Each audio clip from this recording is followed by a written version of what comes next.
तर या आहे ट्रान्झिटिव्ह व्हर्ब म्हणजे सकर्मक क्रियापदाची व्याख्या व्यवस्थित समजून घ्या आपण.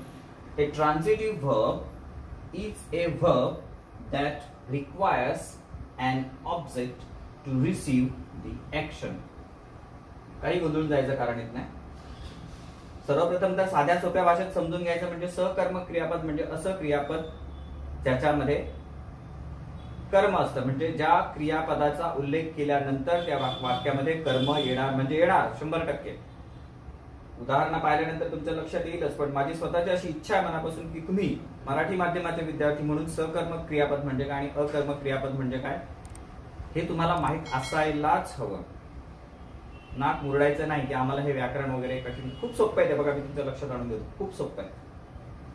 बघा आता सकर्मक क्रियापदाची आपण 2-3 उदाहरणं बघूया,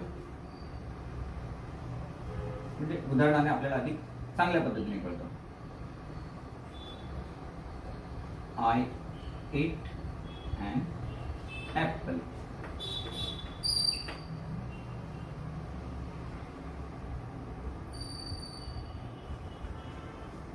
He speaks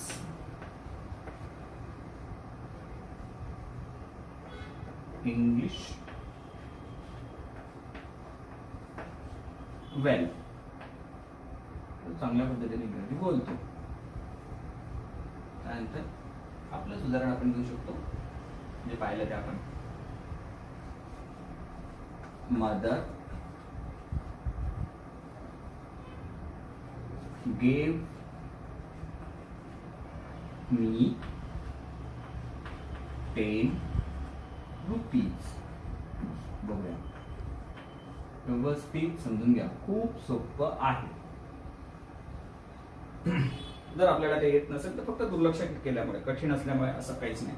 बघा सकर्मक क्रियापद म्हणजे काय, अगदी सोपं आहे. बघा ही क्रियापद मी इथे लिहिलेली आहेत. ही क्रियापदाचं दुसरं रूप आहे. To eat, ate, eaten. Eat या क्रियापदाचं दुसरं रूप लिहिलेलं आहे. एट इथे ही स्पीक्स या क्रियापदाचं स्पीक क्रियापदाचं मूळ रूप आलेलं आहे. आणि मदर गेव, परत to give, gave, given. To eat, ate, eaten. To speak, spoke, spoken. आणि to give, gave, given. I ate an apple. मी एक सफरचंद खाल्लं. साधा भूतकाळ. हे आपण सर्व विशेष म्हणजे तुम्हाला ह्या सगळ्या व्याख्या आणि क्रियापद करता तुम्हाला आपण 12 काळ शिकल्यानंतर जेव्हा तुम्ही परत हे रिव्हिजन म्हणून जेव्हा ह्याचा अभ्यास कराल तेव्हा तुम्हाला अधिक चांगल्या पद्धतीने ते कळेल, कारण तुमच्या बऱ्याचशा वाक्यरचना झालेल्या असतील. अधिक छान समजेल तुम्हाला. आताही समजेल, पण तेव्हा जास्त चांगल्या पद्धतीने अधिक व्यवस्थित पद्धतीने कळेल. So I ate an apple. मी एक सफरचंद खाल्लं. He speaks English well. तो इंग्लिश चांगल्या पद्धतीने बोलतो. Mother gave me 10 rupees. बघा इथे ज्यांना मी अंडरलाईन केलेली हे 3 जी क्रियापद आहेत ती सकर्मक क्रियापद आहेत. आता आपण या व्याख्येकडे जर लक्ष दिलं, ही व्याख्या एवढी छान वंडरफुल व्याख्या आहे, एकदम no confusion at all. Confusion free करून टाकणारी व्याख्या आहे. ए ट्रान्झिटिव्ह वर्ब म्हणजे सकर्मक क्रियापद म्हणजे इज ए वर्ब. हे असं क्रियापद असतं दॅट रिक्वायर्स, त्याला गरज असते कशाची, एन ऑब्जेक्ट, त्याला एका कर्माची गरज असते, टू रिसीव्ह द ऍक्शन. म्हणजे ही जी ऍक्शन केली जाते खाणे, हे खाणं म्हटल्यानंतर पुढे काही ना काही तुम्हाला लिहावंच लागेल. आय एट, मी खाल्लं. तर मग काय खाल्लं? सकर्मक क्रियापदाचा अर्थ असा होतो की ते क्रियापद वापरल्यानंतर पुढे कुठलं ना कुठलं एक कर्म तुम्हाला लिहावंच लागेल. जसं आय एट. हे अधिक चांगल्या पद्धतीने आपल्याला तेव्हा कळतं जेव्हा आपण अकर्मक क्रियापदांचा अभ्यास करतो. म्हणजे आपण इथे बघा, आय एट अन ऍपल. मी एक सफरचंद खाल्लं. हे जसं ईट हे खाणे हे क्रियापद आहे. आता बघा, जर आपण इथे असं उदाहरण दिलं की ही वॉक्ड, WALKED, वॉक फास्ट, असं आपण एक उदाहरण लिहिलं. बघा आता इकडे वॉक हे क्रियापद आहे, इथे जसं एट हे क्रियापद आहे. व्यवस्थित समजून घ्या, खूप साधा आणि खूप सोपं आहे. तो ईट म्हणजे खाणे हे क्रियापद आहे, क्रिया आली म्हणजे क्रियापद आहे ते. तसं वॉक म्हणजे चालणे, क्रिया आली म्हणजे क्रियापद आहे. बघा हे आहे सकर्मक क्रियापद ट्रान्झिटिव्ह वर्ब, आणि हे वॉक आहे अकर्मक क्रियापद. का? ते याच्यासाठी की आय एट, मी खाल्लं असं म्हटल्यानंतर प्रश्न येणारच की काय खाल्लं. म्हणजे या कर्त्याने कशावर तरी क्रिया केलेली आहे. मग असं क्रियापद जे क्रियापद वापरल्यानंतर a transitive verb is a verb that requires, त्याला गरज असते, रिक्वायर म्हणजे गरज असणे, अँड ऑब्जेक्ट त्याला एका कर्माची गरज असते, कारण आय एट म्हटल्यानंतर पुढे काहीतरी लिहावंच लागेल. काय खाल्लं बाबा? तर सफरचंद. पण इथे बघा, ही वॉक फास्ट, तो जोराने चालला. ह्याच्यामध्ये इकडे तुम्हाला वॉक नंतर हा फास्ट, हा जो आपण शब्द लिहिलेला आहे, इन केस आपण शब्द जरी लिहिला नाही इथे फुल तो चालला तरी पण वाक्य होऊन जाईल. पण इथे जर फास्ट शब्द आपण लिहिला तर वॉक नंतर आपल्याला तो काय चालला, तो कोणाला चालला, ह्या प्रश्नांची उत्तर द्यायला आपण बांधील नाही आहोत.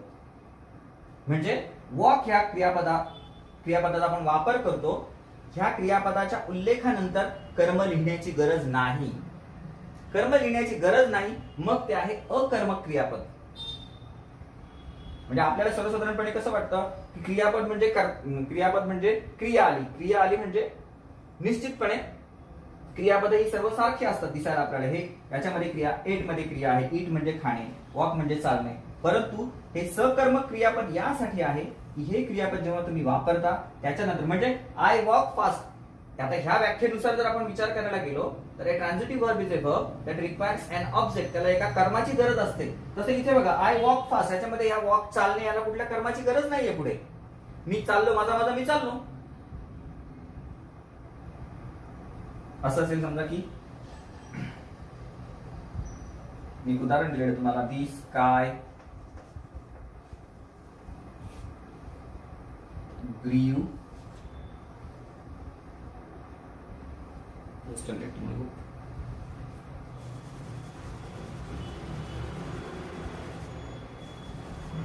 सोपं उदाहरण सांगतो तुम्हाला. आय स्लेप वेल, हीच उदाहरण आपण पुढे बघू, म्हणजे तुम्हाला एकदमच सोप्या पद्धतीने कळेल. आय स्लेप वेल, शी, हे पुढच्या इंट्रान्झिटिव्हच्या वेळेचे, पण तुम्हाला आता सांगतो म्हणजे अजून चांगल्या पद्धतीने कळेल. शी सॅट इन दी चेअर. बघा, ही 3 उदाहरण आपण घेऊया म्हणजे खूप सोप्या पद्धतीने तुम्हाला कळेल. बघा इकडे, ही वॉक फास्ट, तो जोराने चालला. आता तो जोराने चालला बोलल्यानंतर हे वॉक ह्या क्रियापदाचा जेव्हा आपण वापर करतो त्यानंतर आपल्याला कर्म लिहिण्याची काही गरजच येत नाही. वॉकनेच विषय संपून जातो. हा करता ह्याच्या स्वतःहून चालला. आय स्लेप वेल, मी बऱ्यापैकी चांगला झोपलो. याच्यामध्ये तुम्हाला दुसरा स्लीप म्हटल्यानंतर माझा मी झोपलो याच्या वेळेस असं म्हणताना पुढे कुठल्या तरी एखाद्या शब्दाची ज्याच्यावर मला क्रिया करायची आहे आवश्यकता नाही. क्रियापद आहे हे, परंतु हे क्रियापद वापरल्यानंतर कशावर तरी क्रिया करायला लागणे हे आपल्यासाठी बंधनकारक नाही. परत, शी सॅट इन दी चेअर, ती खुर्चीमध्ये बसली. ती खुर्चीमध्ये बसली, आता सीट म्हणजे बसणे, याच्यामध्ये क्रिया आहे. परंतु ती खुर्चीमध्ये बसली, ती बसल्यानंतर ती बसण्याची क्रिया तिने केली, पण त्याच्यानंतर कुठला दुसऱ्या कर्माची आवश्यकता नाहीये. इथे बघा, इथे आय एट, मी खाल्लं बोलल्यानंतर तुम्हाला प्रश्न विचारावाच लागेल, काय खाल्लं. बघा, ही स्पीक्स, इथेच तुम्हाला प्रश्न, तो बोलतो, काय बोलतो. इंग्लिश वेल. मदर गेव, आईने दिलं, काय दिलं. बघा, ह्या क्रियापदांना तुम्हाला काय असा प्रश्न विचारावाच लागेल. परंतु इकडे ही वॉक, तो चालला, काय चालला विचारायचं कामच येत नाही. आय स्लेप, काय झोपलो विचारायचा प्रश्नच येत नाही. शी सॅट, काय बसली विचारायचा प्रश्नच येत नाही. म्हणजे आपण आपल्या पद्धतीने ही साध्या पद्धतीने जर व्याख्या करायला गेलो तर तुम्हाला एकदम मस्त छोटीशी छानशी अशी ट्रिक सांगतो मी तुम्हाला. कधीही आपल्याला एखादं क्रियापद हे सकर्मक क्रियापद आहे की अकर्मक क्रियापद शोधायचं असेल ना, तर त्या क्रियापदाला आपल्याला एकदम फक्त साधा प्रश्न विचारायचा, व्हॉट प्रश्न विचारायचा. बघा, व्हॉट प्रश्न विचारायचा त्याला, काय. कारण क्रियापदाला व्हॉट असा प्रश्न विचारल्यानंतर आपल्याला निश्चितपणे डायरेक्ट ऑब्जेक्ट मिळतं. बघा इकडे, व्हॉट वॉक, अर्थात प्राप्त होत नाही त्याला. काय चालला, व्हॉट स्लेप, काय झोपला. व्हॉट सॅट, काय बसली किंवा बसला, अर्थात प्राप्त होत नाही. परंतु इथे बघा, व्हॉट एट, ऍक्च्युली असा प्रश्न होत नाही. व्हॉट डीड आय ईट हा करेक्ट प्रश्न आहे. त्या तुम्हाला अजून मी शिकवलेलं नसल्यामुळे खोलात जाऊन सांगत नाही. व्हॉट एट, काय खाल्लं. व्हॉट स्पीक्स बोलल्यानंतर व्हॉट स्पीक्स, काय बोलतो. व्हॉट गेव, काय दिलं आईने. बघा, एकदम साधे, म्हणजे तुम्हाला सकर्मक क्रियापद ओळखायचं असेल एकदम साधा आणि एकदम सोपं म्हणजे ही ट्रिक आहे. की त्या क्रियापदाला फक्त तुम्ही काय असा प्रश्न विचारायचा, तुम्हाला उत्तर मिळालं म्हणजे उत्तर जर द्यावंच लागलं तर समजा येतं ते सकर्मक क्रियापद आहे, म्हणजे त्याच्यानंतर कर्म आलेलंच आहे. बघा इकडे हे कर्म आहे, इंग्लिश हे कर्म आहे, इकडे मी हे अप्रत्यक्ष कर्म आहे आणि इकडे 10 रुपीज हे प्रत्यक्ष कर्म आहे. Mother gave me 10 rupees. आता म्हणजे एक हे क्रियापद आहे, वॉक पण क्रियापद आहे, परंतु हे सकर्मक क्रियापद आहे आणि हे अकर्मक क्रियापद आहे. हे सकर्मक का आहे तर याच्यानंतर तुम्हाला कर्म लिहावंच लागतं. तर आय एट मी खाल्लं बोलल्यानंतर प्रश्न येणार स्वाभाविकपणे, काय खाल्लं? ही स्पीक्स, तो बोलतो. प्रश्न येणार स्वाभाविकपणे, काय बोलतो? माय मदर गेव, माझ्या आईने मला दिलं. मदर गेव, आईने दिलं. काय दिलं? तर क्रियापदाला काय असा प्रश्न विचारला असताना आपल्याला जे कर्म मिळतं ते कर्म एखाद्या क्रियापदाला प्रश्न विचारल्यानंतर जेव्हा आपल्याला लिहावंच लागतं ते सकर्मक क्रियापद आहे. आणि इकडे आणि कॉमन सेन्सने आपल्याला कळतं काय चाललं असं कोण म्हणेल का कधी? काय झोपला कोण म्हणेल का कधी? काय बसला कोण म्हणेल का कधी? नाही. तर कोण चालला म्हणेल, कोण झोपला म्हणेल किंवा कोण बसला किंवा कोण बसली असं विचारलं जाईल. काय या प्रश्नाने तिकडे काही कुठलाही प्रश्न विचारला जाणार नाही. म्हणून ही साधी आणि सोपी ट्रिक आहे, तुमचं कायमस्वरूपी कन्फ्युजन निघून जाईल. सकर्मक क्रियापद किंवा अकर्मक क्रियापद जर ओळखायचं असेल, एखादं क्रियापद ते आहे की नाही, एखादं क्रियापद सकर्मक क्रियापद आहे की नाही किंवा अकर्मक क्रियापद आहे की नाही, सरळ त्या क्रियापदाला फक्त काय असा प्रश्न विचारायचा. परंतु हे आपण जे खोलामध्ये शिकतोय ह्याला एक अँगल आहे. जसं की तुम्ही अजिबात कन्फ्युज नव्हता मी काय सांगतो ते व्यवस्थित समजून घ्या. तुम्हाला अगदी मास्टर लेवलला हा सगळं कर्ता कर्म आणि क्रियापदाचा प्रकार समजून जाईल. बघा आता तुम्ही हे एक वाक्य मी इकडे लिहिते बघा, ही इज ए सिंगर. व्यवस्थित समजून घ्या हे वाक्य, ही इज ए सिंगर. आता इज हे अस्तित्वदर्शक क्रियापद आहे. बघा क्रियापदाचे 3 पाठच करायचं तुम्ही. आता या लेक्चर मध्ये आपण काय पाहिलं, क्रियापदांची कार्ये, क्रियापद काय काय करतं, फंक्शन्स ऑफ ए वर्ब. पहिल्यांदा ते काय करतं, to show action. To show action म्हणजे क्रिया दर्शवणे. क्रमांक 2 टू शो एक्झिस्टन्स, अस्तित्व दर्शवणे. क्रमांक 3 टू शो पोझिशन, मालकी दर्शवणे. पैकी इथे बघा ही इज ए सिंगर ह्या वाक्यामध्ये इज हे जे क्रियापद आहे ते अस्तित्व दर्शवत आहे. आता या इज ह्या क्रियापदाला तुम्ही प्रश्न विचारा की व्हॉट इज ही, तो काय आहे. हु इज ही पण विचारला जाऊ शकतो, पण प्रोफेशनने विचारायचं झालं तर तो काय आहे. इथे तुम्ही जरी व्हॉटने प्रश्न विचाराल समजा त्याला, बरोबर, परंतु त्याच्यानंतर जे तुम्हाला उत्तर मिळतं ते हे जे आहे हे कर्म नाही. लक्षात घ्या. आपण मराठी माध्यमाच्या कित्येक विद्यार्थ्यांना आपल्याला असं वाटतं की ही इज ए टीचर, ही हा कर्ता आहे, इज हे क्रियापद आहे आणि टीचर हे कर्म आहे. नाही, अजिबात नाही. कर्माची व्याख्या व्यवस्थित समजून घ्या तुम्ही. कर्माची व्याख्या आपण मागे बघितली. आपण जी कर्माची व्याख्या पाहिलेली ती काय आहे ते व्यवस्थित मागे जाऊन बघा. The person or thing that receives the action of the verb is called the object of a sentence. कर्माची व्याख्या काय?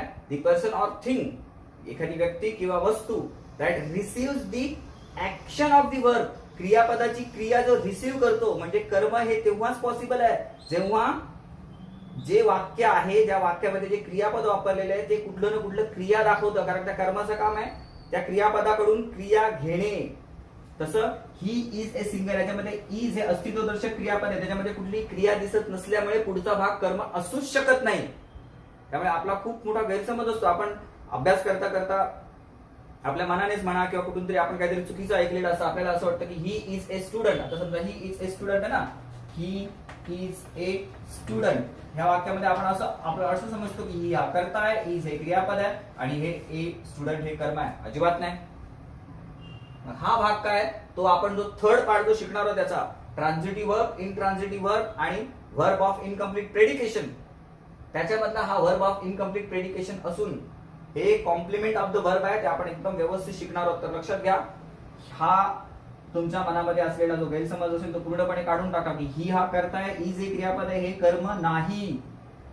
कर्माची जी व्याख्या आहे त्याच्यानुसार की कर्माचा जो अर्थ होतो तो स्पष्ट आपल्या ती व्याख्या म्हणून म्हटलं तुम्हाला की ते तुम्ही तोंडपाठ करून ठेवा. तुम्हाला कधीच कन्फ्युजन होणार नाही की the person or thing that receives, की जर काय एखादी व्यक्ती किंवा एखादी वस्तू जी रिसिव्ह करतं ऍक्शन, कुणाकडची? क्रियापदाकडची ऍक्शन रिसिव्ह करतं. म्हणजे आता इज हे क्रियापद जर याच्याने ऍक्शन दिसतच नाही तर त्याच्या पुढे कर्म असण्याचा प्रश्नच येत नाही. त्यामुळे ही अजून एक गोष्ट तुम्हाला कायमस्वरूपी तुमच्यासाठी क्लिअर झाली की ही इज ए स्टुडंट असं जर वाक्य असेल तर त्या वाक्यामध्ये ही हा कर्ता आहे, इज ए क्रियापद आहे, परंतु हे कर्म नाही. This is the complement of the verb. ते क्रियापदाचं कॉम्प्लिमेंट आहे आणि ते पण ह्याच्यामध्ये सब्जेक्ट कॉम्प्लिमेंट आहे. ते पण काय ते तुम्हाला व्यवस्थित मी सांगतो. Don't get confused out. So आता आपण पुढे जाऊया. तर सकर्मक आणि अकर्मक क्रियापदामधील एकदम साध्या पद्धतीने तुम्ही कायमस्वरूपी लक्षात ठेवण्यासारखी गोष्ट फरक जाणून घेऊ शकता. क्रियापदाला फक्त काय असा प्रश्न विचारायचा, परंतु ते जे क्रियापद आहे ते ऍक्शन वाला क्रियापद असणं अभिप्रेत आहे. आता तुम्ही इकडे जाऊन जर ते विचाराल तर तुम्हाला ते व्हॉट मिळू शकतं. तुम्हाला व्हॉट इज ही, तो काय आहे, किंवा हु इज ही अशा पद्धतीचा प्रश्न होऊ नये. पण व्हॉटने जर तुम्ही विचाराल तर ए सिंगल उत्तर मिळेल, पण ते कर्म नव्हे. व्यवस्थित लक्षात ठेवा. जर तुम्ही शालेय विद्यार्थी असाल तर तुम्हाला जर पुढे जाऊन सखोल अभ्यास करायचा असेल, मोठमोठ्या परीक्षा द्यायच्या असेल, तुम्हाला खूप कामाला येणार आहे. आणि आता सुद्धा काही जर कोणी उच्च विद्याविभूषित जरी व्यक्ती हा व्हिडिओ पाहत असेल तर त्या व्यक्तीला सुद्धा याचा फायदा होईल. कारण हे आपण जो काही अभ्यास करतो तो अतिशय साध्या पद्धतीने परंतु खोलात जाऊन अभ्यास करतोय. असो, तर क्रियापदाला इकडे काय प्रश्न विचारला असता आपल्याला? कर्म मिळतं. ज्या क्रियापदामध्ये कर्म असतं ते सकर्मक क्रियापद, ट्रान्झिटिव्ह वर्ब. इथे सुद्धा क्रियापद आहे. त्या क्रियापदाला तुम्ही काय ने प्रश्न विचारला असता उत्तर मिळत नाही. बघा, वॉक काय चाललो नाही असा प्रश्न विचारला जाईल. कसा चालला, किंवा झोपला कसा झोपला, किंवा सॅट कुठे बसली ती मुलगी चेअरमध्ये. काय असा प्रश्न विचारला असता इकडे उत्तर मिळत नाही. काय असा प्रश्न विचारला असता इकडे उत्तर मिळतं. मग आपल्या पद्धतीने आपण साध्या पद्धतीने त्याची व्याख्या करू शकतो की क्रियापदाला सर्वसाधारणपणे काय असा प्रश्न विचारला असता जे उत्तर मिळतं. जर उत्तर मिळत असेल तर ते क्रियापद सकर्मक क्रियापद आहे. आणि क्रियापदाला इकडे बघा काय असा प्रश्न विचारला असता उत्तर मिळत नाही, मग ते अकर्मक क्रियापद आहे. त्या क्रियापदामध्ये कर्म नाही. याचा अर्थ असा होतो की इथलं हे जे क्रियापद कर्ता जो आहे हा कर्ता ही क्रिया करतो. ती क्रिया मर्यादित असते. ती कुठल्या कर्मावर केलेली नसते, कुठल्या वस्तूवर केलेली नसते. बघा, चालणे, मी माझा चाललो. आता बघा, आय स्लेप. पण आता तुम्ही म्हणाल इथे खा आणि मी माझा खाल्लं, बरोबर आहे ते. पण मी खाल्लं, काहीतरी खाल्लं ना, दुसऱ्या एका गोष्टीवर कुठल्या तरी क्रिया केली ना. ऍपलवर आय स्लेप, माझा मी झोपलो. इकडे बघा, ही स्पीक्स, तो बोलतो, त्याचा बोलतो, पण काय बोलतो? तर इंग्रजी भाषेवर क्रिया केली त्याने, इंग्लिश. मग तर आईने मला दिलं, तर इथे तर प्रश्नच येते, दुसरा समोरचा करता आहेच. तर सकर्मक क्रियापदाला काय असा प्रश्न विचारला असता उत्तर मिळेल. अकर्मक क्रियापदाला काय असा प्रश्न विचारला असता उत्तर मिळत नाही. मग हे सकर्मक क्रियापद शिकता शिकताच आपण अकर्मक क्रियापद सुद्धा अप्रत्यक्षपणे शिकून घेतलेलं आहे. ठीक आहे. बघा इकडे, आय एट, मी खाल्लं. काय खाल्लं? An apple. म्हणजे त्याच्यावर क्रिया झाली. हे आहे ऑब्जेक्ट, कर्म. He speaks English well. तो काय बोलतो? क्रियापदाला प्रश्न विचारा, काय बोलतो? इंग्लिश. हे पण आहे कर्म, कारण तो इंग्रजीवर क्रिया करतोय, हा करता. मदर गेव मी, आईने दिलं. काय दिलं? 10 रुपीज. कोणाला दिले? मला. इथे तर दोन कर्म आहेत, direct object and indirect object. I think this much information is sufficient.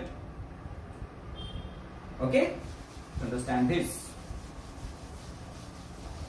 आता आपण जाऊया इंट्रान्झिटिव्ह वर्ब कडे.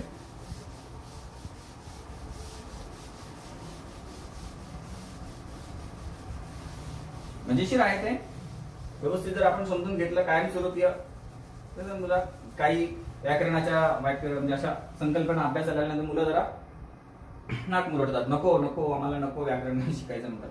त्याच्याने आपल्याला अचूकता जर हवी असेल तर ते गरजेचं आहे शिकणं. आता आपण दुसरा प्रकार शिकतोय. पहिल्यांदा ट्रान्झिटिव्ह वर्ब झाला होता, इंट्रान्झिटिव्ह वर्ब. बघा, तुम्हाला ते जवळपास समजलं. आता हे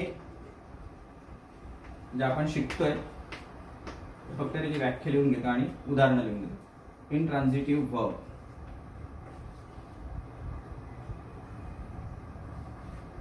अकर्मक क्रियापद.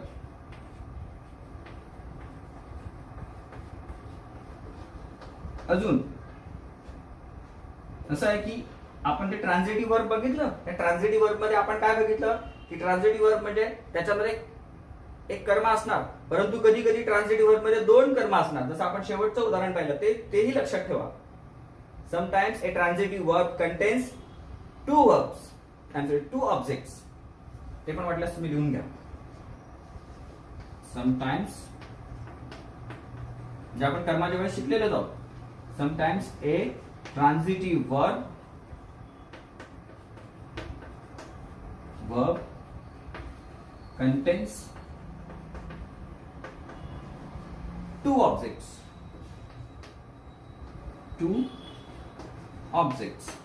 दोन दोन कधी कधी कर्म असतात त्याच्यामध्ये. आपण सुरुवातीला शिकलेलं तरी पण आता अभ्यास करतोय तर लिहून घ्या.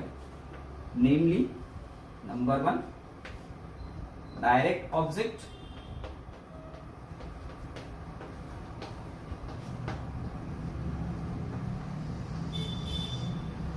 प्रत्यक्ष कर्म,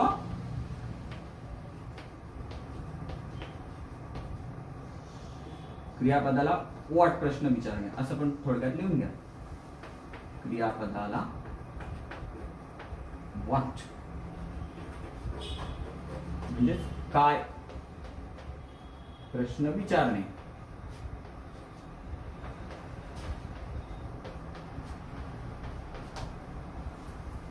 आणि क्रमांक 2 इनडायरेक्ट ऑब्जेक्ट. इनडायरेक्ट ऑब्जेक्ट अप्रत्यक्ष कर्म.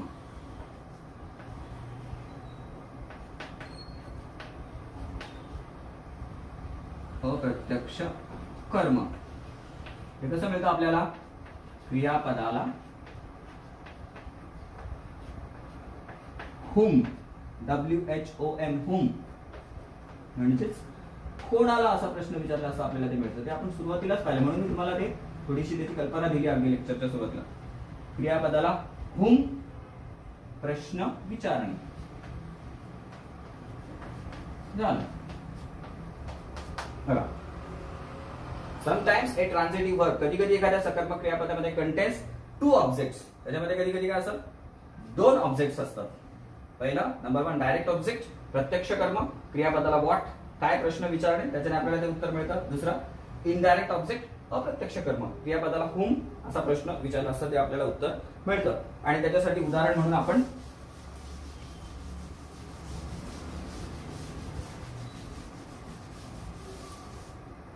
हे उदाहरण घ्या, लक्षात घ्या, उदाहरण म्हणून ठेवा. सॅम्पल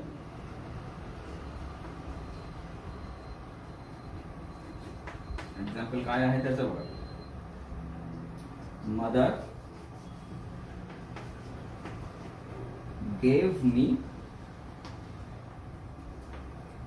10 रुपीज, आईने मला 10 रुपये दिले. 10 रुपीज. ओके, बघा गेव हे क्रियापद आहे, हे आहे verb. Okay, what did mother give me, आईने मला काय दिलं? 10 रुपीज. काय दिलं? 10 रुपीज. कायचं उत्तर जे आहे ते आहे डायरेक्ट ऑब्जेक्ट. डायरेक्ट ऑब्जेक्ट व्हॉटने प्रश्न विचारला. आईने कोणाला 10 रुपये दिले? तर मला. कोणाला? हे बघा, कोणाला इंग्लिश मध्ये काय म्हणतात? whom, WH. आईने कोणाला 10 रुपये दिले? मला. याला काय म्हणायचं? Indirect object.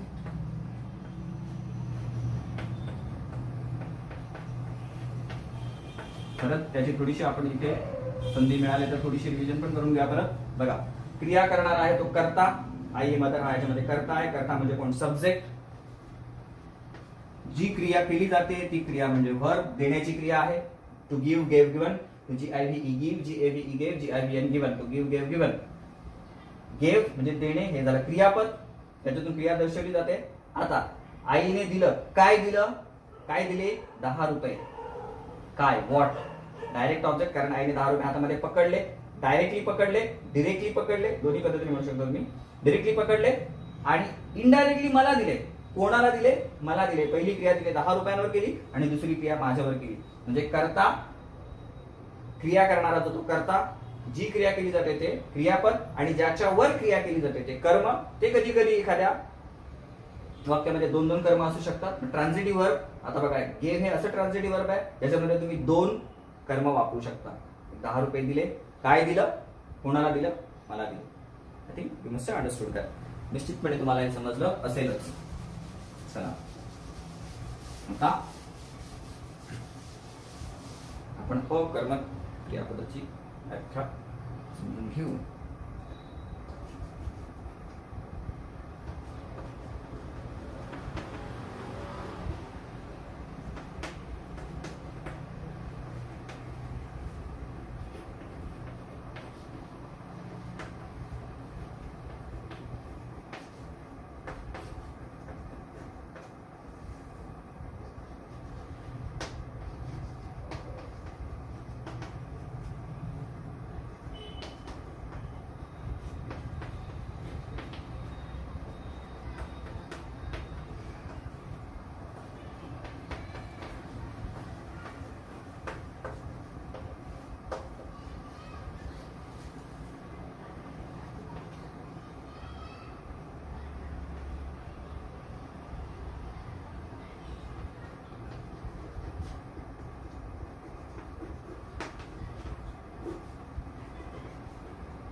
बघा,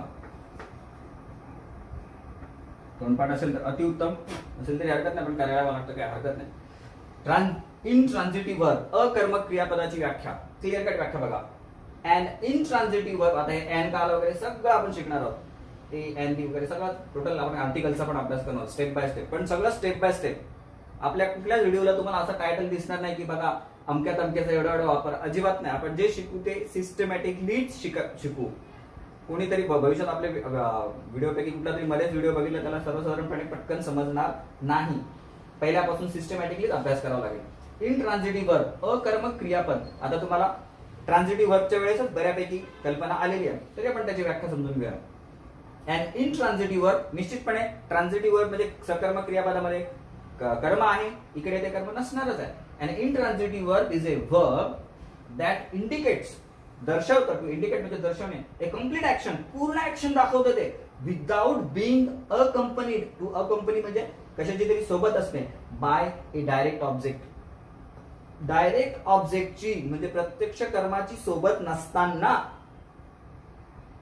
ते जे क्रियापद पूर्ण एक कम्प्लीट ऍक्शन, पूर्ण ऍक्शन दाखवतं त्याला इनट्रान्झिटिव्ह वर्ब असं म्हणतात. म्हणजे इनडायरेक्टली काय झालं की त्याला डायरेक्ट ऑब्जेक्टची गरज नाहीये, म्हणजे त्याच्यामध्ये कर्म नाहीये. मग कर्म नाही म्हणजे अकर्मक, सारी गोष्ट आहे. मग आता ती जी आपण 3 उदाहरणं पाहिली, तीच उदाहरण मला वाटतं सारी सोपी उदाहरण आपण परत बघूया.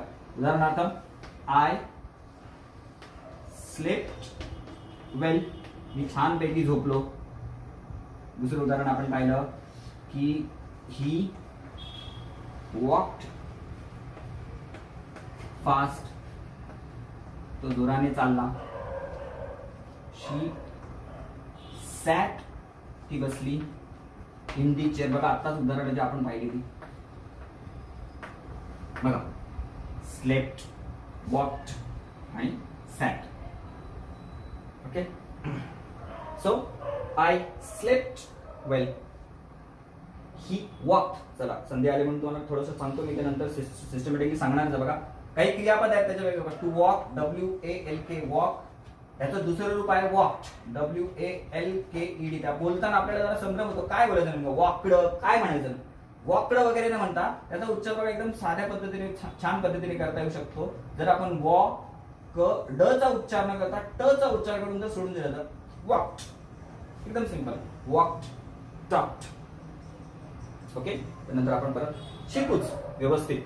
सो आय स्लेप्ट वेल, मी छान बऱ्यापैकी झोपलो. ही वॉक फास्ट, तो जोराने चालला. शी सॅट इन दी चेअर, बघा त्या आता आपण पाहिलंच, परत एकदा सांगतो. आता हे स्लेप्ट आहे, झोपलो. ह्याच्यानंतर कुठल्याही डायरेक्ट ऑब्जेक्टची गरज नाही.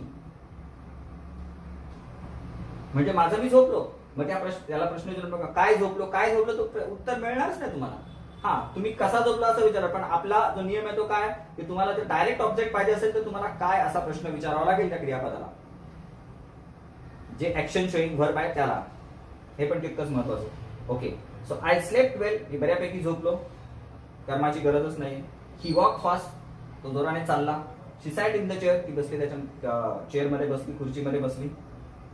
या सर्व वाक्यामध्ये आपल्याला कुठेही an intransitive verb is a verb that indicates a complete action, ते पूर्ण क्रिया तर पूर्ण दाखवत आहे, विदाउट बिंग अकंपनीड.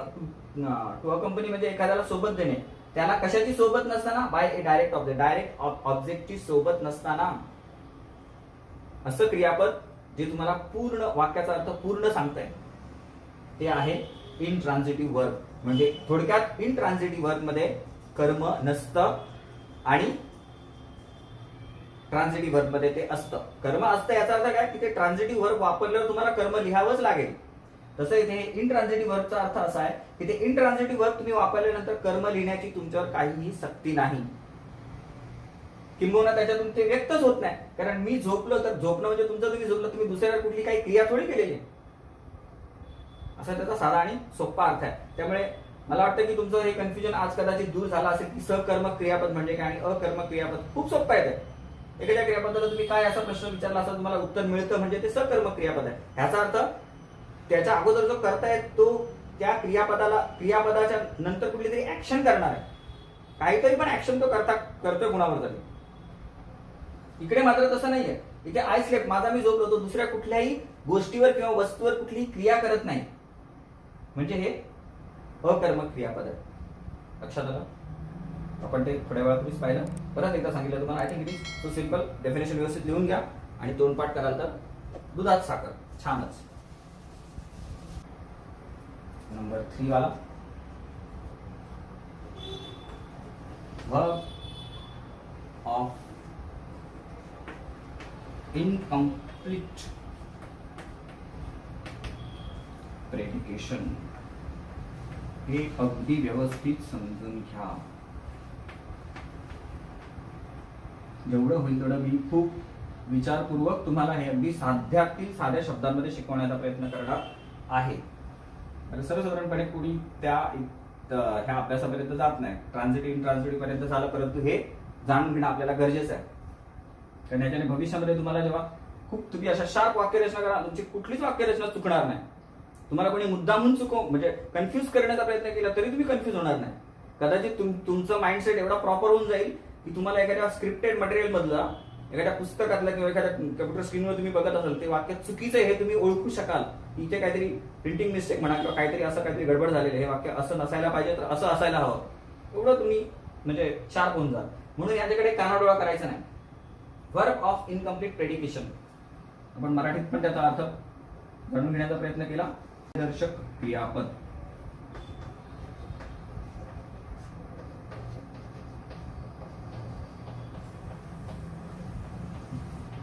त्याची व्याख्या समजून घेऊ आणि त्यानंतर अगदी सोप्या भाषेमध्ये आणि खोलात अभ्यास करू त्याचा एकदम.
Verb of incomplete predication, अपूर्ण विधेयदर्शक क्रियापद.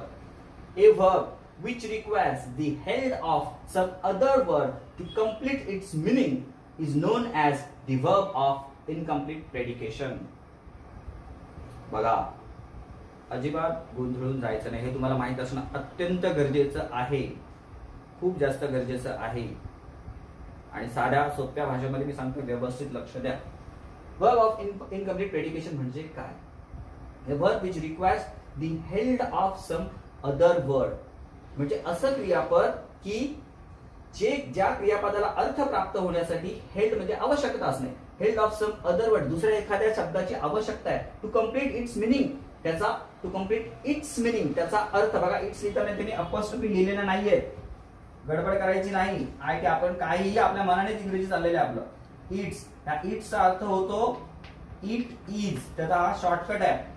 पॉझिटिव्ह केसच्या वेळेस इकडे असं लिहिताना ITS इथे अपॉस्ट्रोफी येत नाही, हे पण लक्षात ठेवा. आणि तो शब्द काय?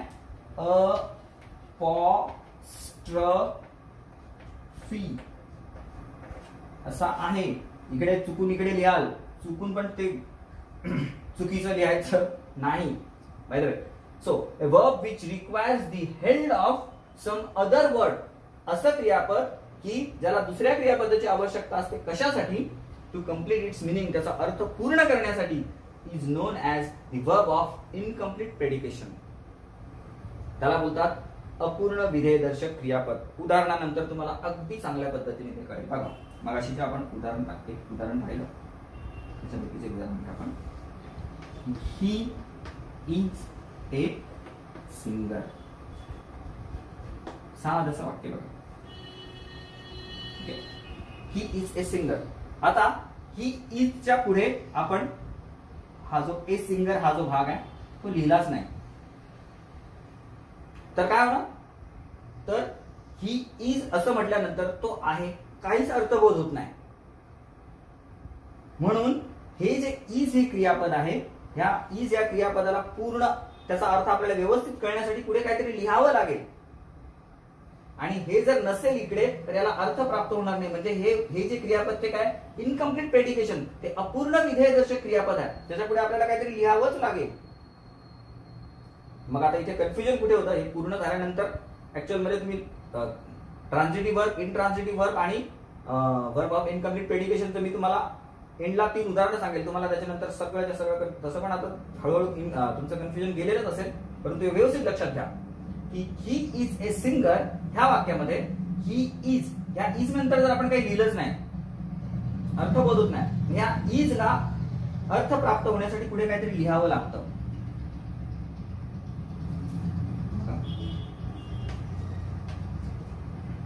The sky grew cloudy. बघा, grew.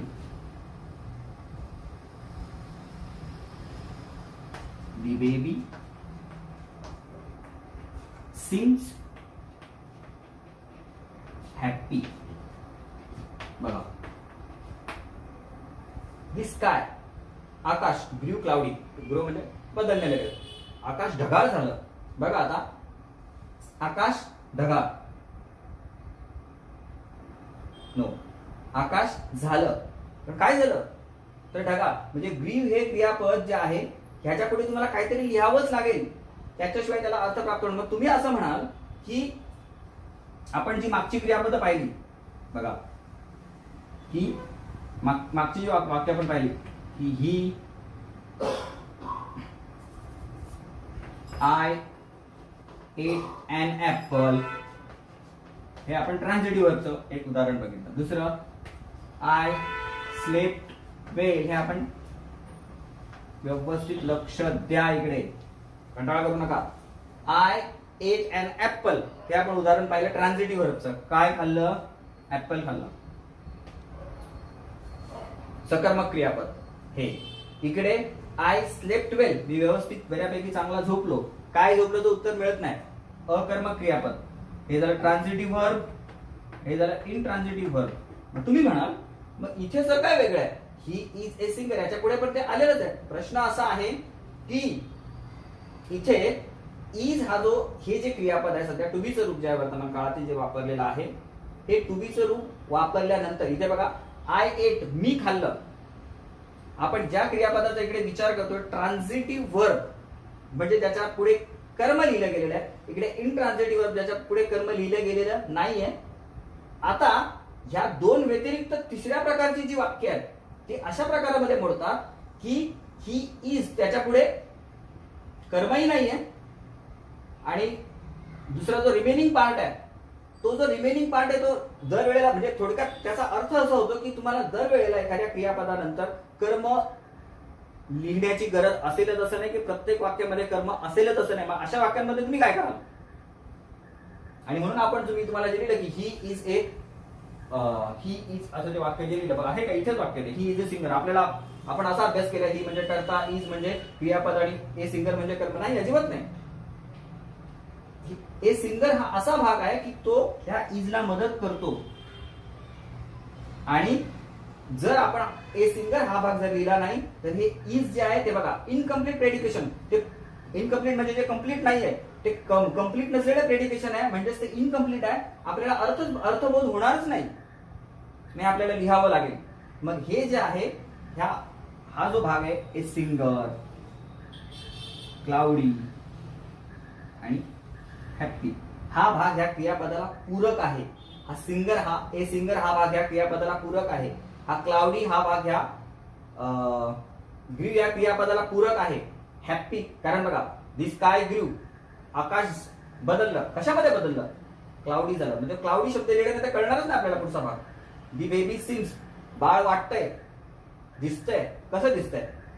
आजारी दिसतंय, हॅप्पी दिसतंय, काय दिसतंय? हॅप्पी दिसतंय, हॅप्पी. मग ही जी क्रियापदं आहेत, ह्या क्रियापदांना पुढे एखादा शब्द वापरल्याशिवाय त्यांना पूर्ण अर्थ प्राप्त होत नाही. A verb which requires the help of some other word, दुसऱ्या एखाद्या शब्दाची त्या क्रियापदानंतर गरज असते टू कम्प्लीट इट्स मिनिंग, ह्याचा अर्थ पूर्ण होणार नाही.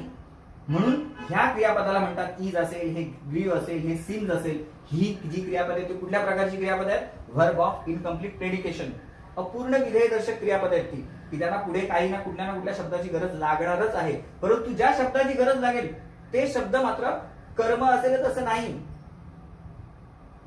कारण त्याच्यामध्ये कॉम्प्लिमेंट ऑफ वर्ब मध्ये अजून एक थोडासा सबपार्ट आहे, तो तुम्हाला छानच समजेल, व्यवस्थित समजेल. पण हे व्यवस्थित समजून घ्या, इथेच अगोदर व्यवस्थित समजून घ्या. He is a singer, the sky grew cloudy, the baby seems happy. ह्याच्यामध्ये हे पुढचे मी सर्कल केलेले शब्द जर आपण बाहेर काढले तर फक्त एवढंच आहे, ही इज काहीच कळत नाही अर्थ. द स्काय ग्रीव, आकाश झालं, पण काय झालं? निरभ्र झालं, ढगाळ झालं, कसं? काहीच कळत नाही.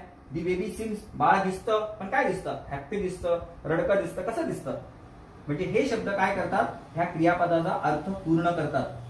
आणि हे जर वापरले नाही तर मग हे शब्द काय? इनकम्प्लीट आहेत. बघा, incomplete, the verb of incomplete predication, याच्यातून प्रेडिकेशन कसं? इनकम्प्लीट आहे, अपूर्ण आहे. मग हे शब्द जर याला पूर्णत्व देतात तर मग ह्या शब्दाला पण काहीतरी म्हणतात. ह्या शब्दाला म्हणतात मराठीमध्ये क्रियापदाचे पूरक. क्रियापदाचे पूरक, ज्याला इंग्लिश मध्ये म्हणतात complement of the verb. Complement of the verb. बघा, हे तुम्हाला जर व्यवस्थित माहित असलं तर किती छान गोष्ट आहे, खूपच छान आहे आणि साधं सोपं आहे एकदम. म्हणजे आपण बोलतो ना त्याने, हा छान छान छान, कॉम्प्लिमेंट. पूरक, आपण बोलतो पूरक आहार, मुख्य आहारासोबत आलेला आहार, पूरक आहार. तसं इकडे हे जे वर्ब आहे, क्रियापदाचे पूरक, कॉम्प्लिमेंट ऑफ द वर्ब, हे जे क्रियापद आहे त्याचं हे पूरक आहे. कारण हे जर हा जर शब्द वापरला नाही तर ह्या क्रियापदाला अर्थ प्राप्त होत नाही. म्हणून त्याला इनकम्प्लीट प्रेडिकेशनचं क्रियापद म्हटलेलं आहे. त्याच्यानंतर एक शब्द लिहावाच लागेल आणि तो जो शब्द आहे तो ह्या क्रियापदाला मदत करतो, म्हणजे तो काय झाला? पूरक झाला. आणि म्हणून त्या शब्दाला काय म्हणतात? क्रियापदाचे पूरक, कॉम्प्लिमेंट ऑफ दी व्हर्ब. म्हणजे हे इथे जे आहे, मला मागापासून जे तुम्हाला सांगायचं आहे, आता एकदम विषय तुम्हाला व्यवस्थित क्लिअर होईल. ए सिंगर, क्लाउडी, हॅप्पी, हे कर्म नसून ते क्रियापदाचे पूरक असलेले शब्द आहेत. म्हणजे आपल्याला जे आपल्या काही संकल्पना आहेत चुकीच्या, ही म्हणजे करता, इज म्हणजे क्रियापद आणि ए सिंगर म्हणजे कर्म नाही. कर्माची आपण व्यवस्थित व्याख्या पाहिलेली आहे. मला वाटतं ह्याचा तुम्ही असा अभ्यास करा ना की तुम्ही लाईफ टाइम मध्ये कधीच कन्फ्युज होता कामा नाही. आणि हे जर केलं तर होणारच नाही, तुम्ही कधीच नाही. अगदी सिस्टमॅटिकली आपण अभ्यास करतो. बघा, हे सिंगर, क्लाउडी आणि हॅप्पी ह्या शब्दांना व्याकरणाच्या भाषेतून इंग्लिशमध्ये काय म्हणतात? कॉम्प्लिमेंट ऑफ दी व्हर्ब, पूरक. आता हे कॉम्प्लिमेंटचं स्पेलिंग आहे ना, COMPLI लिहाल ना तुम्ही, PLI, COMPLI, तर ते त्याचा अर्थ शुभेच्छा होतो. बघा, असं इंग्रजी भाषा आहे. हा आय आहे ना, आय, याच्याने तुमचा अर्थ होईल शुभेच्छा दिल्या, चांगल्या गोष्टी त्याच्याबद्दल बोलला, कॉम्प्लिमेंट, चांगली कॉम्प्लिमेंट दिली. हे जे कॉम्प्लिमेंट हे पूरक आहे, ह्या क्रियापदाला हे पूरक आहे. जर हे जर शब्द पुढचे नसले तर ह्या क्रियापदांचा अर्थ पूर्ण होणार नाही. म्हणजे ही क्रियापद काय? अपूर्ण, इनकम्प्लीट आहेत ह्या शब्दांशिवाय. म्हणून अशा पद्धतीच्या क्रियापदांना म्हणतात verb of incomplete predication. Getting it? मला पूर्ण विश्वास आहे आता तुम्हाला हे निश्चितपणे समजलं असेल. ओके, तर आता आपण पुढे जाऊन हे बघूया की हे क्रियापदाचे पूरक, कॉम्प्लिमेंट ऑफ दी व्हर्ब, याचे पण काही प्रकार असतात का? सो कंटाळून जाऊ नका, ह्याचे सुद्धा 2 प्रकार आहेत, ते आपण बघू and then we will finish the lecture. ठीक आहे, आता आपण कॉम्प्लिमेंट ऑफ दी व्हर्ब काय ते बघूया.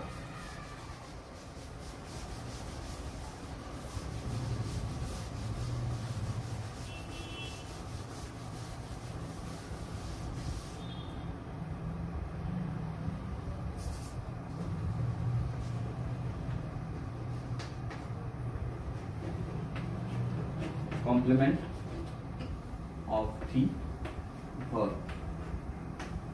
म्हणजे काय? क्रियापदाचे पूरक.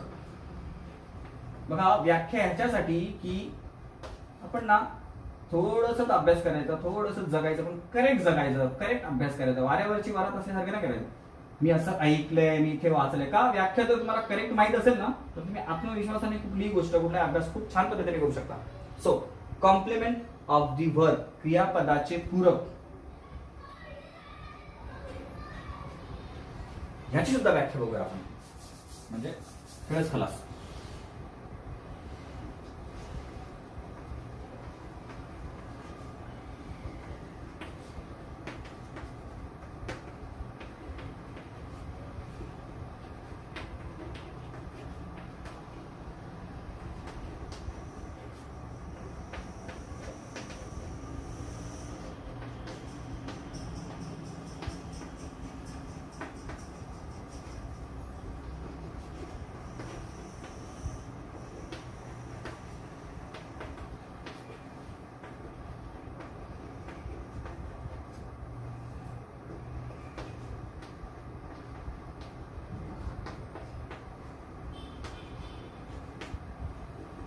बघा,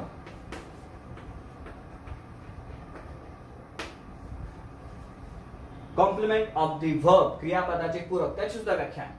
A word which is required to complete the meaning of the verb is known as the complement of the verb. असा शब्द जो क्रियापदाचा अर्थ पूर्ण करण्यासाठी गरजेचा असतो त्या शब्दाला म्हणतात कॉम्प्लिमेंट ऑफ द वर्ब. जसं आपण पाहिलं की ही इज ए सिंगर, तो ए सिंगर शब्द जो आहे त्याने इज हे क्रियापदाला पूर्णत्व येतो. काय, कोण आहे तो, सिंगर आहे. त्यानंतर दुसरं आपण उदाहरण काय पाहिलं की दिस स्काय ग्ल्यू क्लाउडी, आकाश ढगाळ झालं. मग ते ज्या क्लाउडी शब्द काढून घेतला तर त्या ग्ल्यूला काय अर्थ, म्हणजे त्याचा अर्थ आपल्याला कळत नाही. त्याच्यानंतर द बेबी सीम्स हॅपी, बाळ आनंदी दिसतं. ओके, तर ते जे सगळे आपण सर्कल केलेले शब्द होते त्या सगळ्या शब्दांना काय म्हणतात कॉम्प्लिमेंट ऑफ दी वर्ब. त्याला कधी कधी त्यालाच कॉम्प्लिमेंट ऑफ दी विधेयकाचे पूरक असं पण म्हणतात. त्याला कधीतरी कुठेतरी वाचत असं कन्फ्युज होऊच नाही कधी जीवनामध्ये, एवढं कोणी मला वाटत नाही कधी तशी वेळ येईल. पण विधेयकाचे पूरक असं सुद्धा त्याला म्हटलं जातं, complement of the predicate, complement of the predicate. Predicate म्हणजे काय आपण पाहिलेलं आहे, विधेय, सुरुवातीलाच पाहिल्या लेक्चरच्या. करता जे काही करतो त्याच्याबद्दल जे काही बोललं जातं ते विधेय असो. So complement of the verb, या पदाचे पूरक, a word which is required to complete the meaning of the verb is known as the complement of the verb. म्हणजे असा शब्द जे आपण पाहिले सगळे शब्द, हे शब्द जर नसले तिन्ही शब्द, जसा की ही इज ए, परत लिहूया वाटल्यास काय अर्थ आहे, ही is a singer, the sky grew cloudy. त्यानंतर आपण पुढे उदाहरण पाहिलं की the baby seems happy. बघा, या तिन्ही उदाहरणांमध्ये इज, ग्रीव आणि सीम्स ही अशी क्रियापद आहेत, त्यांच्यासमोर हे जे शब्द आहेत हे शब्द जर आपण लिहिले नाहीत तर या क्रियापदाचा अर्थ पूर्ण होत नाही. ही इज स्काय, सिंगर आहे. ही स्काय ग्रीव, आकाश झालं. काय झालं पुढे, आकाशाचं काय झालं, ते ढगाळ झालं. ती बेबी सिम्स, बाळ दिसतं पण कसं दिसतं, हॅपी. म्हणून हे जे सगळे शब्द आहेत बघा, a word which is required, ह्या शब्दांची गरज आहे. टू रिक्वायर म्हणजे गरज असणे, टू कम्प्लीट द मिनिंग, ह्या क्रियापदाचं मिनिंग ऑफ द वर्ड, ह्या क्रियापदाचा अर्थ इज, ग्रीव आणि सीम, ह्या क्रियापदांचा अर्थ पूर्ण करण्यासाठी ह्या शब्दांची गरज असल्यामुळे ह्या शब्दांना काय म्हणतात कॉम्प्लिमेंट ऑफ द वर्ब, क्रियापदाचे पूरक. म्हणजे हे क्रियापद आहे आणि हे शब्द हॅपी, ग्रीव, हॅपी हा शब्द सीम ह्या क्रियापदाचा पूरक आहे. क्लाउडी हा शब्द ग्रीव या क्रियापदाचा पूरक आहे. ए सिंगर हा शब्द इज या क्रियापदाचा पूरक आहे. म्हणून त्याला म्हणतात क्रियापदाचे पूरक. ओके, आता ह्या क्रियापदाच्या पूरकाचे सुद्धा दोन भाग आहेत, दोन प्रकार आहेत. ते झाल्यानंतर द सब्जेक्ट एंड होऊ द्या. Okay,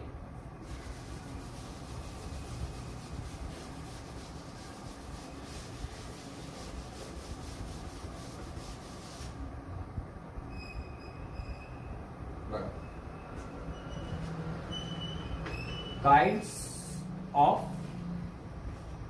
compliments.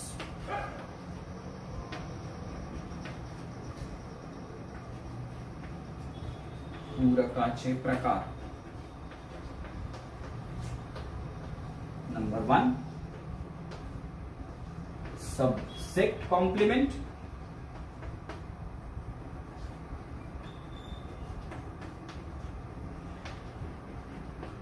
कर्तापूरक क्रियापद,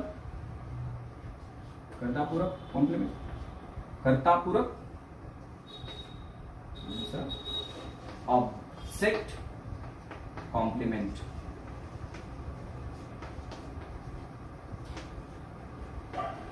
कर्तापूरक. अगदी सूक्ष्म आणि साध्या पद्धतीने आपण सगळं बघतोय. तर मग हे जे कॉम्प्लिमेंट्स आहेत ते कॉम्प्लिमेंट सुद्धा दोन प्रकारचे आहेत. म्हणजे आपण पहिल्यांदा क्रियापदाचे प्रकार बघतो. क्रियापदाचा पहिला प्रकार झाला ट्रान्झिटिव्ह वर्ब, सकर्मक क्रियापद. क्रियापदाचा दुसरा प्रकार इनट्रान्झिटिव्ह वर्ब. सकर्मक क्रियापद म्हणजे ज्या क्रियापदानंतर कर्म येतच, अकर्मक क्रियापदानंतर कर्म येत नाही, इनट्रान्झिटिव्ह वर्ब. तिसरा प्रकार जो आहे वर्ब ऑफ इनकम्प्लीट प्रेडिकेशन, म्हणजे अपूर्ण विधेयदर्शक क्रियापद. त्याच्यामध्ये क्रियापदानंतरचा भाग जर लिहिला नाही तर क्रियापदाला अर्थ प्राप्त होत नाही.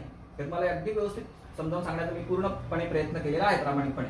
असो, तर तो जो क्रियापदाचा पुढचा भाग असतो त्याला म्हणतात कॉम्प्लिमेंट ऑफ द वर्ब. आणि या कॉम्प्लिमेंटचे सुद्धा दोन प्रकार आहेत. पैकी पहिला प्रकार आहे सब्जेक्ट कॉम्प्लिमेंट कर्तापूरक, आणि दुसरा प्रकार आहे ऑब्जेक्ट कॉम्प्लिमेंट सब्जेक्ट कॉम्प्लिमेंट कर्तापूरक, तर ऑब्जेक्ट कॉम्प्लिमेंट म्हणजे कर्मपूरक. चुकून मी इकडे कर्ताच लिहिला, कर्मपूरक. ठीक आहे, येऊन घ्या ते व्यवस्थित. तर आता आपण पहिल्यांदा बघू कर्तापूरक म्हणजे काय. सब्जेक्ट कॉम्प्लिमेंटची आपण व्याख्या बघूया.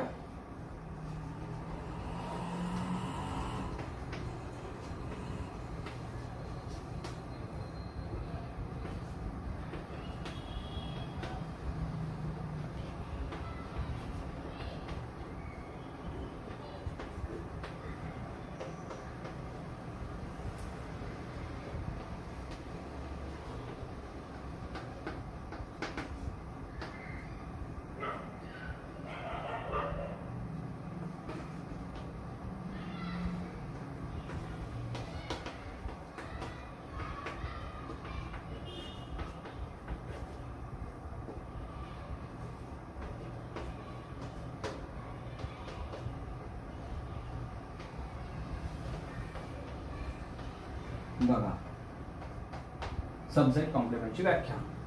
ए complement which is use to refer to or describe the subject is called a subject complement. थोडीशी कठीण वाटेल व्याख्या, पण अजिबात कठीण वगैरे नाही, खूप साधी सोपी व्याख्या, व्यवस्थित समजून घ्या आपण. ए कॉम्प्लिमेंट म्हणजे एखाद्या वाक्यामध्ये आपण जी मगाशी जी वाक्य लिहिली त्याच्यापैकी बघा, जसं की ही इज ए सिंगर, ती सुधारणा घेतल्यामुळे आपल्याला अधिक सोप्या पद्धतीने कळतं. He is a singer. The sky grew cloudy. त्यानंतर the baby seems happy. Okay, आता बघा आपण कॉम्प्लिमेंटचा विचार करतोय ना, म्हणजे हे जे पुढचे शब्द आहेत क्रियापदाचे ह्याचे पण दोन प्रकार आहेत. एक सब्जेक्ट कॉम्प्लिमेंट आणि ऑब्जेक्ट कॉम्प्लिमेंट. पैकी सब्जेक्ट कॉम्प्लिमेंट म्हणजे काय की हा जो पुढचा भाग असतो क्रियापदाच्या पुढचा भाग, तो कर्त्याबद्दल जर बोलत असेल तर त्याला सब्जेक्ट कॉम्प्लिमेंट बोलतात. बघा, a complement which is use to refer to, आपण रेफर करतो एखाद्या व्यक्तीकडे, एखाद्याला पाठवतो, सांगतो रिफर टू आणि त्यानंतर टू आला त्याचा पण अर्थ सांगतो तुम्हाला. A complement which is use to refer to the subject और डिस्क्राइब द सब्जेक्ट असं त्याचा अर्थ होतो. ते पुढे एक विशिष्ट पद्धती वाक्यरचना शिकवताना तुम्हाला मी ते शिकवेल, म्हणून मी तुम्हाला अगोदर सांगितलं की 12 काळ झाल्यानंतर या व्याख्या तुम्हाला अधिक चांगल्या पद्धतीने कळते. तरी पण तुम्ही त्या तोंडपाठ करून ठेवायला काही हरकत नाही, किंवा त्या कराच, काहीही नुकसान नाही. A complement which is use to refer to or describe the subject is called a subject complement. म्हणजे ए सिंगर हा शब्द जेव्हा आपण बोलतो तो कशाबद्दल माहिती सांगतो आपल्याला, कर्त्याबद्दल. क्लाउडी, काय क्लाउडी झालं इकडे याच्यामध्ये, तर द स्काय. त्यानंतर हॅप्पी, कोण हॅप्पी आहे, बेबी. हे सगळेचे सगळे इकडे काय बघा, दी हा करता है, दी स्काय हा करता है, दी बेबी हा करता है. याचा अर्थ असा होतो की हे जे कॉम्प्लिमेंटचे दोन प्रकार आहेत पैकी हा जो पहिला सब्जेक्ट कॉम्प्लिमेंट आहे, हा जर सब्जेक्ट कॉम्प्लिमेंट आहे, तर ऑब्जेक्ट कॉम्प्लिमेंट मध्ये काय असेल की हे जे कॉम्प्लिमेंट आहे ते कर्त्याबद्दल माहिती न सांगता कर्माबद्दल माहिती सांगत असेल असं लगेच आपण अर्थ काढू शकतो. So a complement which is used to refer to or describe the subject is called a subject complement. म्हणजे हे कॉम्प्लिमेंटचे दोन प्रकार आहेत.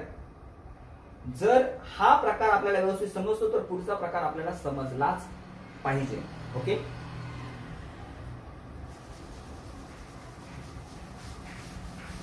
कर्तापूरक झालं.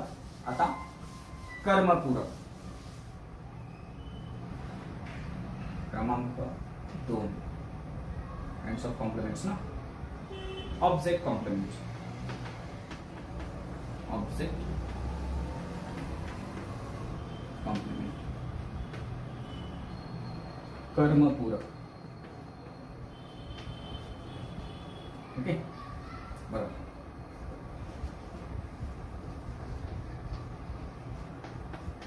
A complement which is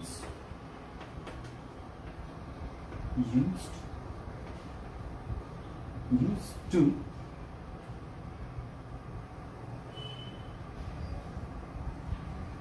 refer to or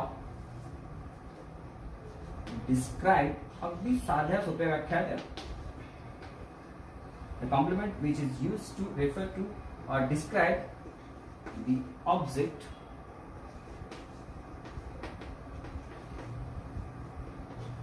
is called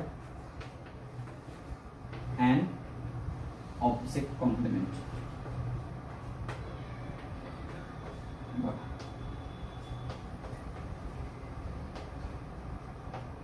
okay, a complement अशा प्रकारचं complement which is used to refer to or describe the object is called an object complement. हे व्यवस्थित तुम्ही समजून घ्या. जेव्हा आपण वेगवेगळ्या प्रकारच्या वाक्यरचनांचा अभ्यास करू तेव्हा तुम्हाला नक्की आठवेल की अरे सरांनी आपल्याला या अगोदर खूप सुरुवातीलाच हे व्यवस्थित समजावून सांगितलेलं आहे. जे अत्यंत गरजेचं आहे. कंटाळा करू नका अजिबात. बघा, ह्याची उदाहरणं घेतल्यानंतर आपल्याला अगदी व्यवस्थित चांगल्या पद्धतीने कळेल.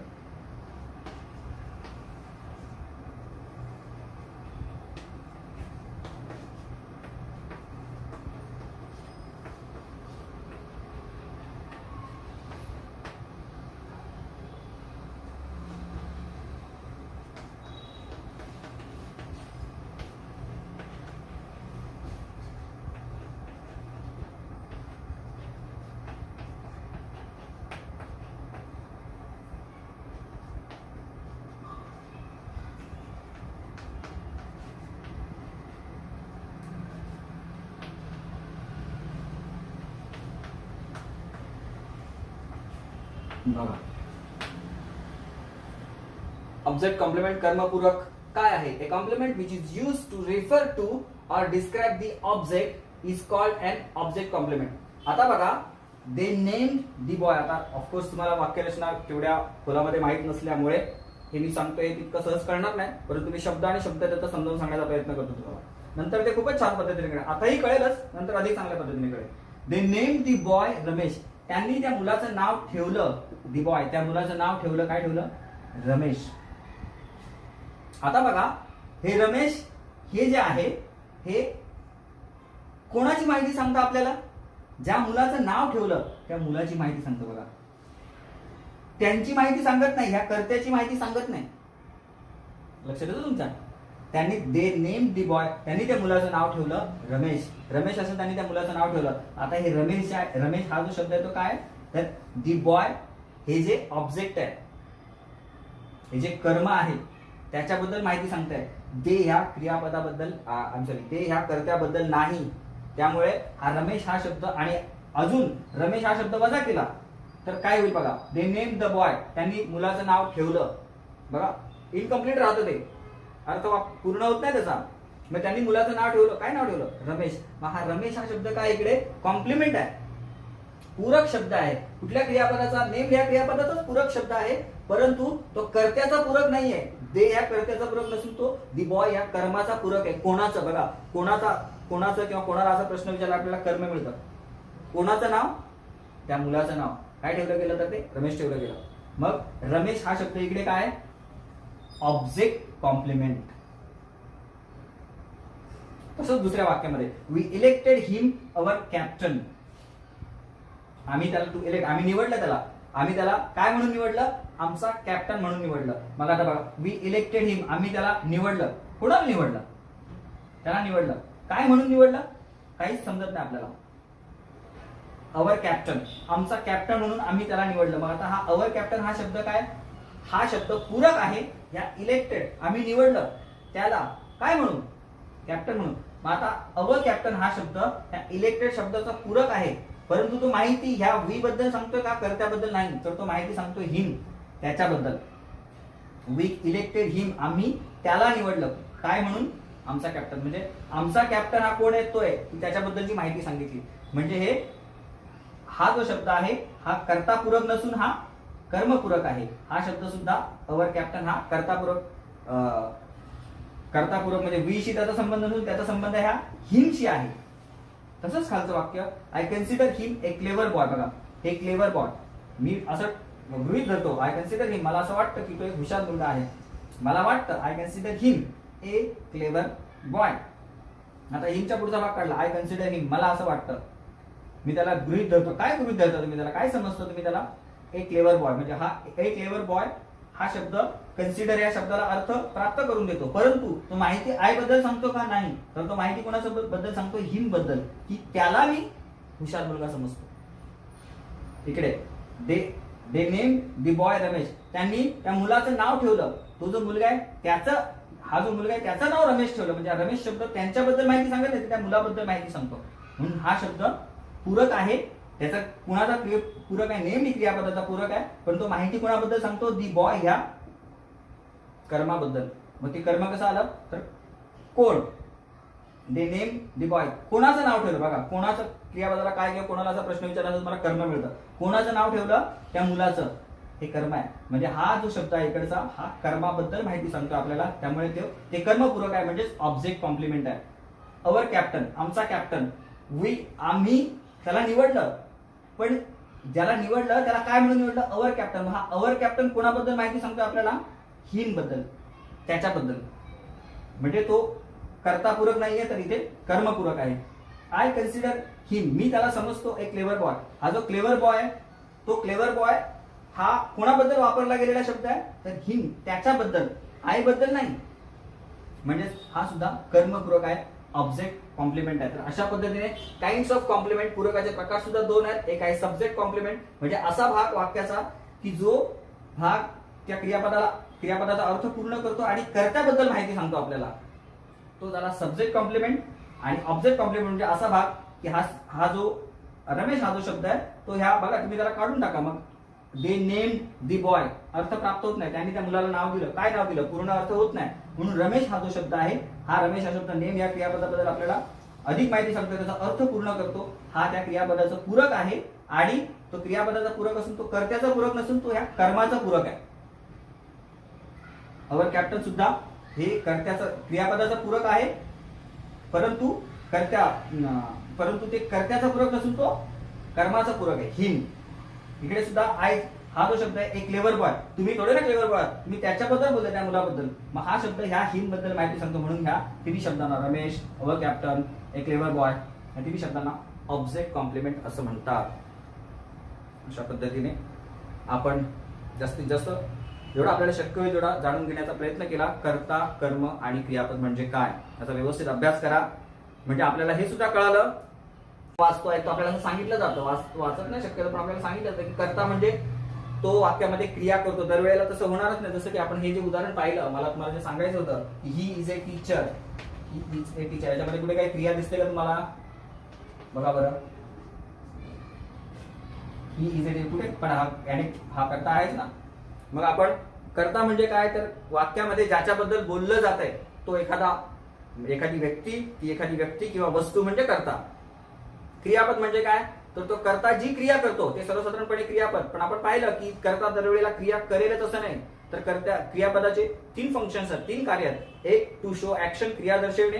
क्रमांक 2, टू शो एक्झिस्टन्स, अस्तित्व दर्शवणे. आणि क्रमांक 3, टू शो पोझिशन, मालकी दर्शवणे. त्यामुळे एखादं क्रियापद तुम्हाला दरवेळेला क्रिया दाखवेल असं नाही. I am eating an apple असं आपण उदाहरण पाहिलं, त्याच्यामध्ये इटिंग हे क्रियापद क्रिया दाखवतं. दुसरं, आय एम हंग्री, हे क्रियापद एम हे क्रियापद क्रिया दाखवत नाही, अस्तित्व दाखवतं. तिसरं आय हॅव 5 ऍपल्स असं आपण उदाहरण पाहिलं, माझ्याकडे 5 ऍपल आहेत, त्याच्यामध्ये सुद्धा कुठलीही क्रिया दाखवली जाते, मालकी दाखवली जाते.